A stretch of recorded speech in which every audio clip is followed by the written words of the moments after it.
Coucou les beautiful, j'espère que vous allez bien. On se retrouve aujourd'hui dans cette nouvelle vidéo. Je vais virer cette pyramide qui me gêne. Parce que, eh bien le 18 mars, c'était la journée mondiale du recyclage. Et il y a un lapin qui vient vous dire bonjour. Et du coup, à cette occasion-là, je me suis dit que ce serait l'occasion de faire du tri dans la salle de bain. Et de vous montrer aussi comment recycler certains produits, notamment les huiles cosmétiques. Je me suis dit que ce serait l'occasion de revoir aussi des basiques au niveau de la cosmétique naturelle, du genre l'étiquetage des flacons, comment bien les conserver, comment savoir s'ils sont rancis, comment savoir si c'est utilisable ou non, etc. etc., etc.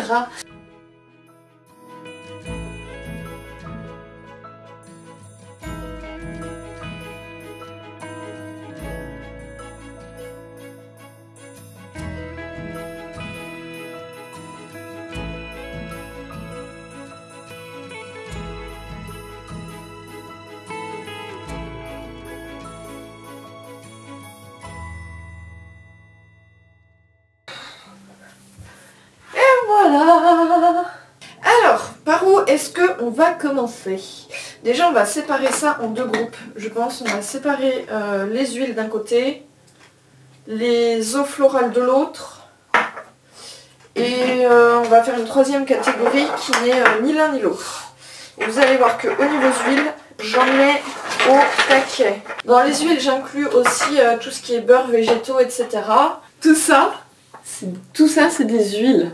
19, 20, 21, 22, 23, 24, 25. C'est un peu beaucoup. Après, j'ai des produits là que j'ai pas du tout étiquetés en plus et qui sont poussiéreux. Et ça, c'est mes quelques petites eaux florales. J'en ai quelques-unes. On va commencer par le plus simple. Ça va être les eaux florales. Du coup, on va commencer par là. Vas-y, passe. Non mais ne mange pas ça! J'y crois pas, il mange les jouets pour mon chien. Pourquoi tu manges tout? Tu manges tout! Tu vas rester avec moi pour la peine. Donc, c'est le chaos cette vidéo, c'est abusé. Je disais donc, ce flacon là il est vide. Ça c'est fait. Alors ensuite, là on a de l'eau florale de bleuet. Pour savoir si les eaux florales elles sont encore bonnes ou périmées, c'est hyper simple. Il suffit de les sentir et de regarder à l'intérieur. Alors là, la bouteille est teintée, donc ça fausse un peu le truc, mais si à l'odeur, elles sont correctes et qu'à l'intérieur, il n'y a pas de sous-marin, c'est que c'est bon. Et pareil, sur la peau, normalement, une eau florale, c'est très doux. Ça ne pique jamais. Donc si jamais vous ressentez le moindre inconfort en mettant votre eau florale, c'est soit que vous avez fait une réaction allergique, s'il y a des additifs, des conservateurs par exemple, auquel cas, de toute façon, je ne vous conseille pas trop de l'utiliser, que vous soyez allergique ou non, et soit c'est qu'elle est périmée, qu'elle a tourné en fait, tout simplement. Auquel cas je ne vous conseille pas non plus de l'utiliser. Donc une eau florale de bleuet est validée, elle est bien. Là j'ai de l'eau florale de lavande fine. Celle-ci elle est incroyable parce que ça fait hyper longtemps que je l'ai. Et mais ça fait genre plus d'un an que je l'ai. Ça c'est quoi? C'est de l'eau florale de carotte. Je l'avais acheté en herboristerie. Elle est nickel. C'est un fabricant corse qui l'avait faite. Et je l'avais payé extrêmement cher. Je suis bien contente qu'elle ne soit pas périmée. D'ailleurs, je sais pas si vous voyez le niveau, mais elle est entamée jusqu'à là. Alors, ce petit truc là, j'avais oublié. Mais pareil, c'est du bleuet. J'ai complètement zappé, mais lui ça fait genre 4-5 ans que je l'ai.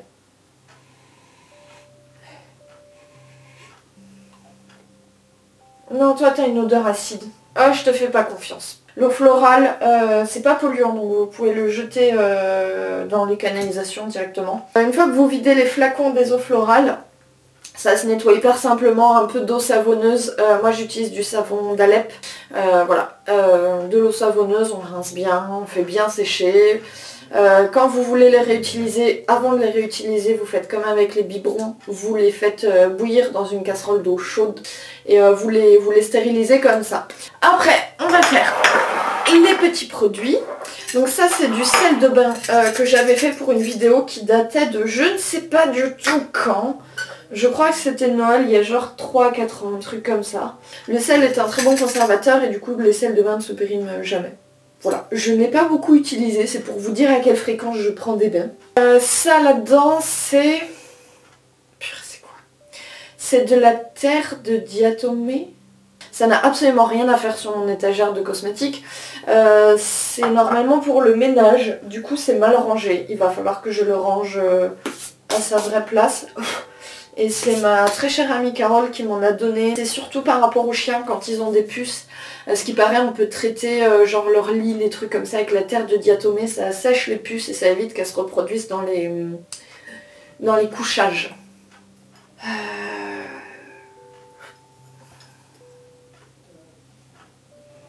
Ouf. Ouf. Ah oui. Du soin de pouce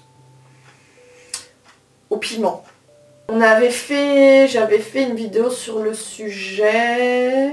Toutes les vidéos que j'évoque là, je mettrai tous les liens dans la description de toute façon. Alors, ceci, c'est de la terre de saumière. Je l'avais acheté en vrac. La terre de saumière, c'est super pour détacher les trucs, les tapis, les taches, les draps, les trucs un peu persistants, les nappes et tout. Enfin voilà, la terre de saumière, c'est vraiment hyper utile et... Et voilà. Ça va, bout de nez? Ça va? Après, ceci. C'est une très mauvaise idée de l'avoir laissé comme ça. C'est très poussiéreux. Ceci, c'est un bloc de sel de l'Himalaya. Ça me sert de déodorant. Mais il est très poussiéreux. Il aurait mieux fallu que je le mette dans une petite boîte un peu genre ça. Que ce soit fermé, que ça puisse sécher à l'abri de la poussière. Parce que là...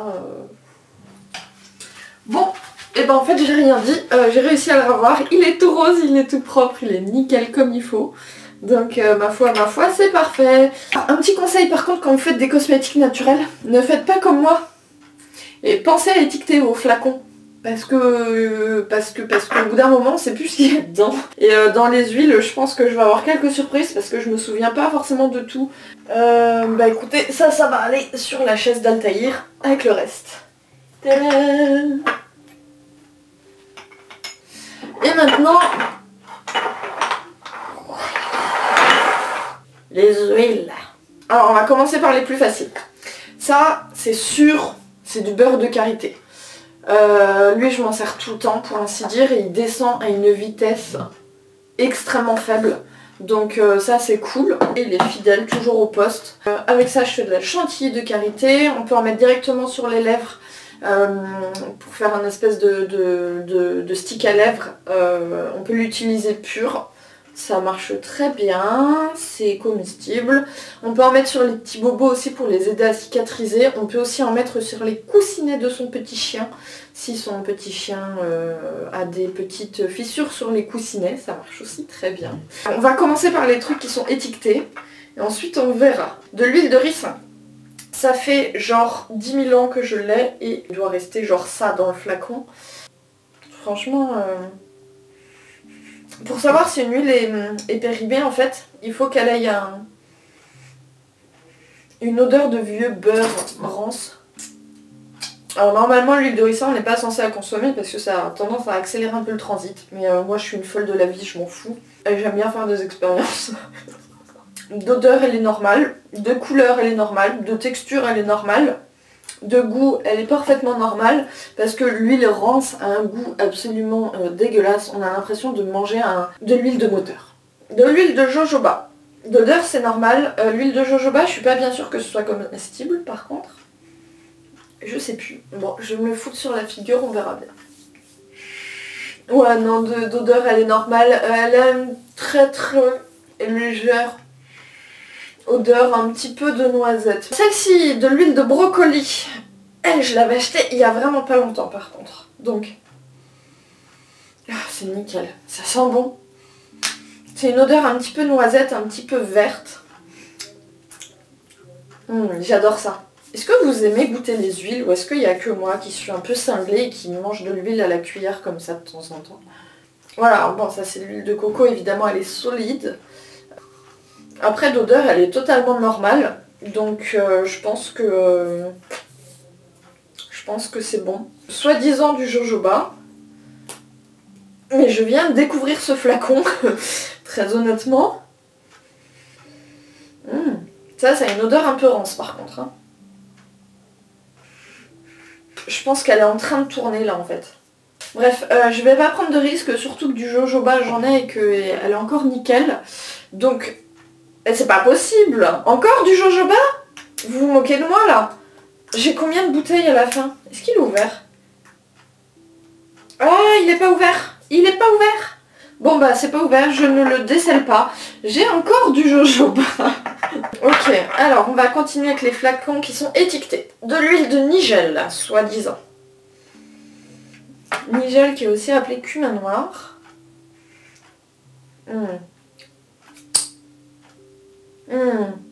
Délicieuse. Ça c'est un truc que j'adore avec les cosmétiques naturels, c'est que du coup on peut les utiliser dans la salle de bain et dans la cuisine. Celle-ci c'est de l'argan. L'argan. L'argan elle a pas une odeur super forte en plus. Encore une huile et encore une huile de jojoba.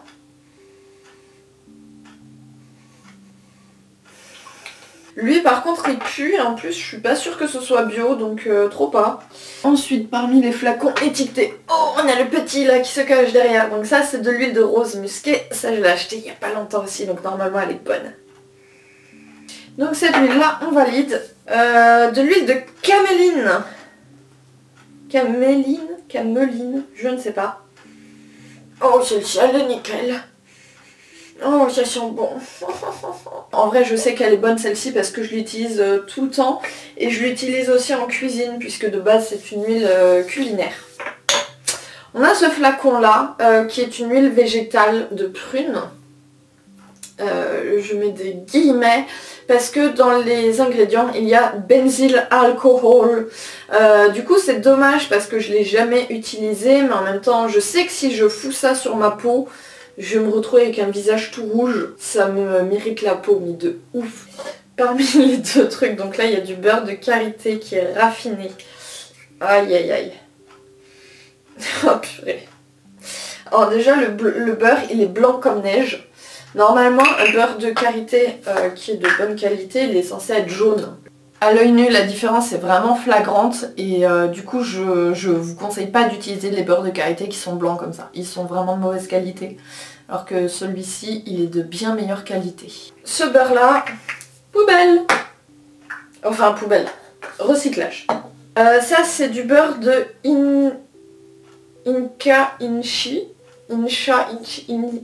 Insa Inki. Je sais pas comment ça se prononce. Vu la tête que ça a, de toute façon, j'ai absolument pas envie de l'utiliser. Et puis en plus, je suis pas sûre que ce soit bio. C'est une huile sèche. C'est un mix d'huile sèche avec des huiles essentielles dedans. En vrai, je sais pas si elle est toujours bonne. Ça fait 10 000 ans que je l'ai. En fait, ce qui est fausse, c'est qu'il y a des huiles essentielles. Non, bah écoutez, vous savez quoi, je vais pas la garder. Pareil, recyclage. Comme ça, j'aurai un beau flacon à réutiliser pour après pour mes mélanges. Mais c'est quoi ça? Ouf. Ah, je sais pas ce que c'est pas de l'huile. Mais je pense pas que ça s'utilise pour la peau. Du coup, parmi les trucs qui sont étiquetés, il nous reste ces deux-là. Enfin, étiquetés, c'est un bien grand mot, les étiquettes sont quasiment illisibles. Donc là, on a du karité, qui est ranci. Oh, oh,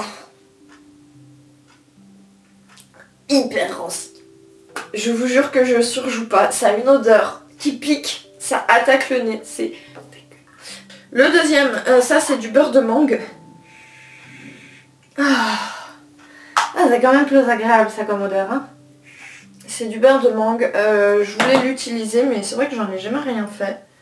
Je suis pas hyper fanat des beurres en fait, à part le karité que j'aime bien, mais les beurres en général, je suis pas... On a des flacons non étiquetés. Alors vu la couleur, moi je penserais pour encore du jojoba pour changer. En vrai c'est juste un truc périmé. Ça je l'ai retrouvé l'autre jour en fait, ça traînait quelque part. Genre en 2013 ou 2014, je vous avais fait une vidéo avec une recette pour entretenir les ongles. Et j'avais fait cette recette là. Je crois que depuis tout ce temps, c'est la même huile qui est dedans. Oh purée, oui. En fait ça pue la vieille huile de friture dans une huile errance. Ça qu'est-ce que c'était? Je me rappelle même plus. Mais qu'est-ce que c'est? C'est pas une huile du tout, je sais pas ce que c'est. Est-ce que je fais ma folle et que je goûte?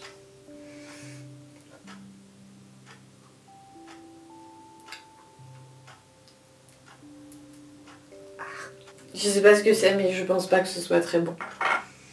Je vous laisse me mettre une note sur 10 à mon instinct de survie. Ah, ça a la meilleure odeur, ça. Ça, je vous avais fait une vidéo sur un cadeau de Noël à offrir avec un petit baume qui sent bon et tout, un petit baume pour la peau. C'est la même recette, sauf que c'est pas le produit d'origine. Entre temps, j'en ai refait quand même. Alors, mais t'es sérieux? Genre, j'ai du dentifrice qui est tout fait. J'étais en train de me plaindre l'autre jour parce qu'il fallait que je refasse et que j'avais la flemme. Ça, normalement, c'est de l'huile de coco. Tu fais une drôle de tête, ma petite. Et je vais te goûter. Par contre, l'huile de coco, elle aime pas trop qu'on mette les doigts directement dedans. Elle est très bonne, cette huile. Très très bonne. Et ça... Oh là là. Ça, c'est du beurre de cacao. Je suis pas vraiment sûre que ça se périme. Et très bon ce beurre. Très très bon. Il est temps de mettre tout ceci sur la chaise du lapin, n'est-ce pas? Je vais pouvoir me débarrasser de tout ceci. On va faire des bougies. Je vais en faire une toute moche, juste pour vous montrer. Pour faire une bougie, c'est hyper simple, il vous faut un contenant. Moi, je me suis pas cassé la tête, j'ai simplement pris un verre. Après, vous prenez ce que vous voulez. Ensuite, il vous faut des mèches. Évidemment, j'ai un chien curieux qui vient se mêler à mes affaires. Il vous faut des mèches avec des petits trucs comme ça, des petites plateformes comme ça, des petits flotteurs. Moi, je les ai récupérés sur mes bougies. En fait, dès qu'elles se terminent, je les récupère, je les gratte un peu pour retirer la cire végétale qu'il y a dessus. Et puis, voilà. Clac. Vous coupez. Et avec les ciseaux, vous aplatissez. Voilà. Vous fixez ça au fond. Si ça a du mal à accrocher, vous pouvez utiliser du beurre de karité qui pue. Hop, vous prenez un peu de beurre de karité, vous utilisez ça comme une colle en dessous. Tac. T'as compris, Sven? Faut bien fixer au fond du verre. Eh oui, il faut bien fixer. Vous rajoutez un petit peu d'eau là-dedans. T'as compris, Svenush? Mais un petit peu d'eau jusqu'à la moitié à peu près. Vous prenez de l'huile. Moi, je vais verser les petits flacons en premier, comme ça, je vais pouvoir les écouler plus. Hop, vous versez. L'huile, ça flotte. Oui, c'est de l'huile qui pue, mon doudou. Non, ça se mange pas. L'huile, c'est hyper polluant si on le fout dans la nature, parce que c'est des plantes en concentré, quoi. Donc du coup, il faut pas du tout le jeter dans la nature ou les mettre dans les canalisations ou je sais pas quoi. C'est comme votre huile de moteur ou de trucs comme ça. Normalement, il faut les rapporter chez un garagiste. Oui, alors ça crépite un peu au début. C'est normal. Tada! Et l'avantage, c'est que quand votre niveau d'huile va descendre parce que ça aurait été consommé par la flamme, je vais l'éteindre parce que ça va me saouler, vous aurez plus qu'à en rajouter un petit peu au fur et à mesure pour entretenir votre bougie et avoir une bougie éternelle. Après, libre à vous bien sûr de la décorer, de rajouter des petits trucs à l'intérieur de l'eau, vous pouvez mettre des petites pierres, vous pouvez mettre un petit peu ce que vous voulez. Essayez d'éviter les trucs en plastique qui craignent le feu et qui risquent de s'enflammer si jamais, on ne sait jamais, la flamme arrive jusqu'au truc que vous aurez mis dedans. Tout ce qui est beurre végétal, c'est exactement le même principe que ce que je viens de faire là, sauf que avant de les utiliser, il faut les faire fondre au bain-marie et après vous les utilisez comme une huile et vous en faites aussi des petites bougies. J'espère que ce petit tuto improvisé vous aura plu et puis il est temps de passer du coup à la suite. Alors pour cette partie là, j'ai nettoyé mon étagère avec de l'eau tout simplement. J'ai voulu ajouter un petit peu de savon d'Alep mais ça n'a pas changé grand chose. Par contre, ce qui a beaucoup aidé pour retirer les taches d'huile, ça a été d'ajouter de la soude ménagère. La soude ménagère, ça permet vraiment de dissoudre les graisses qui sont incrustées. Et que ce soit pour nettoyer les instruments de cuisine sans avoir envie de frotter pendant des heures, ou que ce soit pour nettoyer des meubles ou des trucs comme ça. Franchement, moi je trouve ça hyper efficace. Voilà, donc un peu de soude, un peu d'eau, un peu d'huile de coude et c'est réglé. Et maintenant, je n'ai plus qu'à tout ranger.